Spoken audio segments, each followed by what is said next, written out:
오늘은 3월 10일 사순제 4주일입니다. 역대기 학원의 말씀입니다.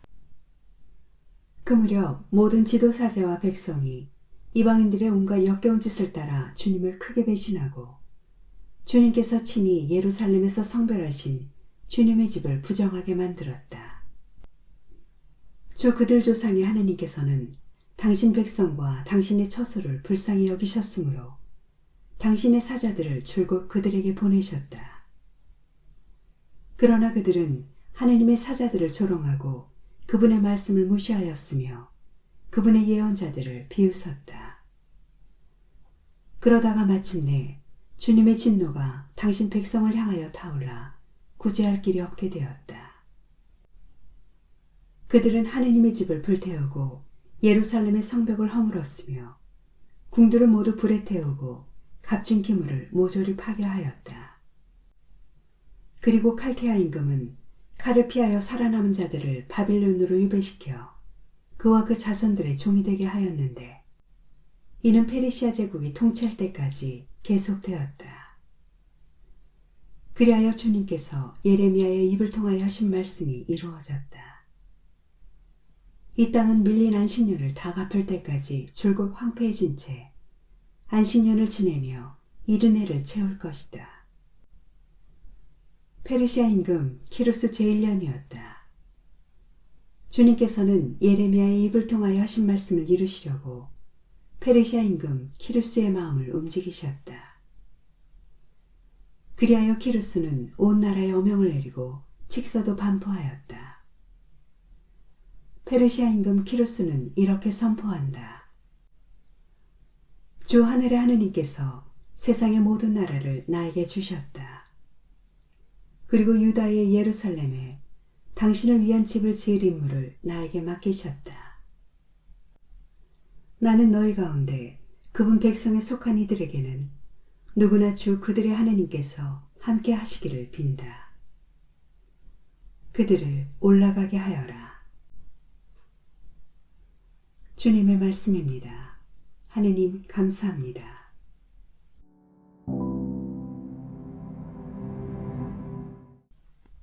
사도 바오로의 에베소서 말씀입니다. 형제 여러분, 자비가 풍성하신 하느님께서는 우리를 사랑하신 그 큰 사랑으로 잘못을 저질러 죽었던 우리를 그리스도와 함께 살리셨습니다. 여러분은 이렇게 은총으로 구원을 받은 것입니다. 하느님께서는 그리스도 예수님 안에서 우리를 그분과 함께 일으키시고 그분과 함께 하늘에 앉히셨습니다. 하느님께서는 이렇게 그리스도 예수님 안에서 우리에게 베푸신 호의로 당신의 은총이 얼마나 엄청나게 풍성한지를 앞으로 올 모든 시대에 보여주려고 하셨습니다. 여러분은 믿음을 통하여 은총으로 구원을 받았습니다. 이는 여러분에게서 나온 것이 아니라 하느님의 선물입니다. 인간의 행위에서 나온 것이 아니니 아무도 자기 자랑을 할 수 없습니다. 우리는 하느님의 작품입니다. 우리는 선행을 하도록 그리스도 예수님 안에서 창조되었습니다. 하느님께서는 우리가 선행을 하며 살아가도록 그 선행을 미리 준비하셨습니다. 주님의 말씀입니다. 하느님 감사합니다.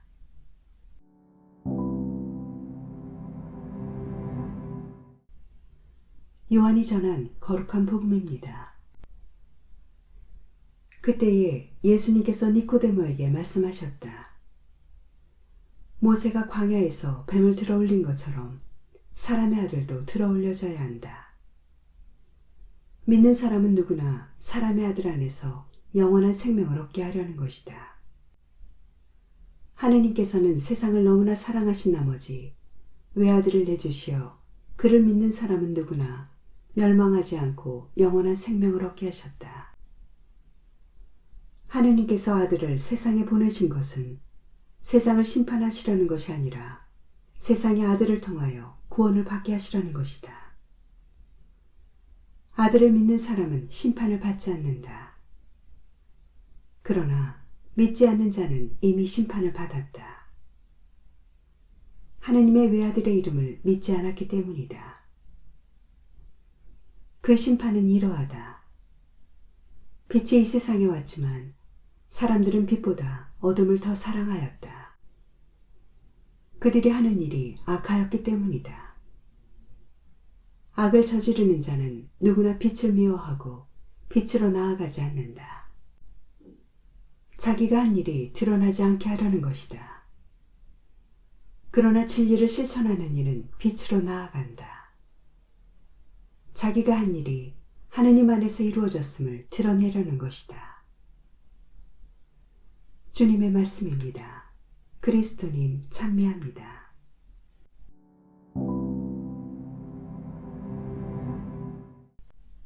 오늘의 묵상. 사순 제4주일에 강조되는 주제는 기쁨입니다. 즐거워하여라 예루살렘아, 기뻐하고 즐거워하여라. 예수님의 순환이 점점 다가오고 있는 이 시점에 도대체 교회는 무엇을 기뻐하고 즐거워하는 것일까요? 인간이 살아가면서 가장 기쁜 순간 가운데 하나는 누군가의 사랑을 확인하였을 때가 아닐까 합니다. 하물며 내가 하느님 사랑의 대상임을 확인한다면 그보다 더한 기쁨이 있을까요? 제1독서는 이스라엘의 배신과 외면에도 변함없이 성실하신 하느님의 사랑을 말합니다. 유배하던 유다인들을 해방하여 준 페르시아 임금의 칙령이 사실은 하느님의 조처였음을 분명히 선언하고 있기 때문입니다. 주님께서는 페르시아 임금 키루스의 마음을 움직이셨다. 한결같고 성실하신 하느님의 사랑은 복음에도 잘 드러납니다.